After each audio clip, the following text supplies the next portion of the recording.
होळी हा रंगाचा, प्रेमाचा आणि वसंत ऋतूच्या आगमनाचा पवित्र हिंदू सण आहे, जो वाईटावर चांगल्याचा आणि विजयाचा प्रतीक मानला जातो. होळी दहन म्हणजे मनातील विकार जळून नवीन सकारात्मक ऊर्जा आणि सुसंवाद निर्माण करणे हा सणाचा मुख्य उद्देश आहे. होळीचं दहन करताना एकमेकांना रंग लावतात, पुरणपोळीचे जेवण करतात, असा मस्त सण साजरा करतात बरं का. तर आम्ही ही होळी साजरी करणार होतो.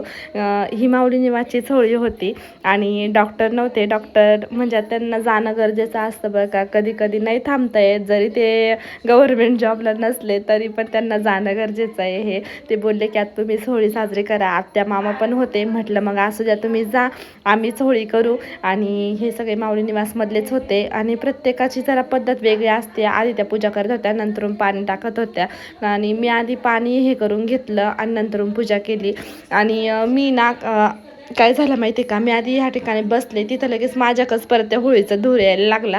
परत तिथून उठले आणि दुसऱ्या जागेवर जाऊन बसले. हे बघा, माझ्या पूर्ण डोळ्यात जात होतं ते. मग मी नंतर म्हटलं जाऊ द्या, आता तिथून उठू आणि दुसरीकडे जाऊन बसू. तिथून उठले, मी दुसरीकडे जाऊन बसले, तर ते होळीचं परत माझ्याकडेच यायला लागला धूर. मग तिथून पण मी उठले आणि परत तिसऱ्या ठिकाणी जाऊन बसले. ते हे बघा, तिथं बसणारच मी, तर सगळा धूर माझ्या अंगावर यायला. वारं जसं जसं फिरत होतं तसं तसं मी पण फिरत होते. अशी गंमत झाली तिथं. नंतर मग मी तिसऱ्या ठिकाणी बसले, तिथं मस्त पूजा केली आणि विड्याचे पानं, परत अजून लवंग, बरंच काय काय ते होळीसाठी घेतलेलं होतं मी. जसं केंद्रातून मॅसेज आलेला होता तसं मी सगळं होळीची पूजा केली.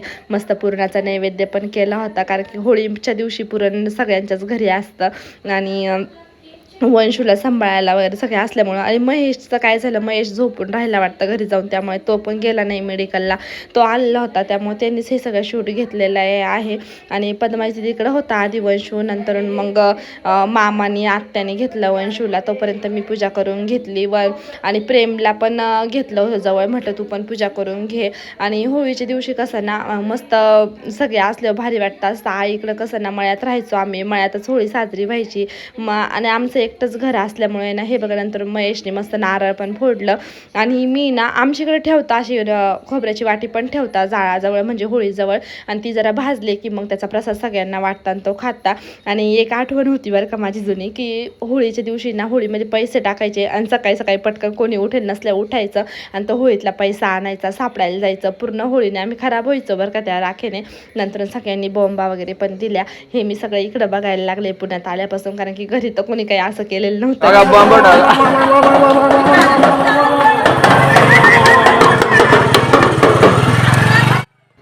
चला भेटूया नेक्स्ट शॉर्ट्समध्ये, तोपर्यंत बाय. श्री स्वामी समर्थ.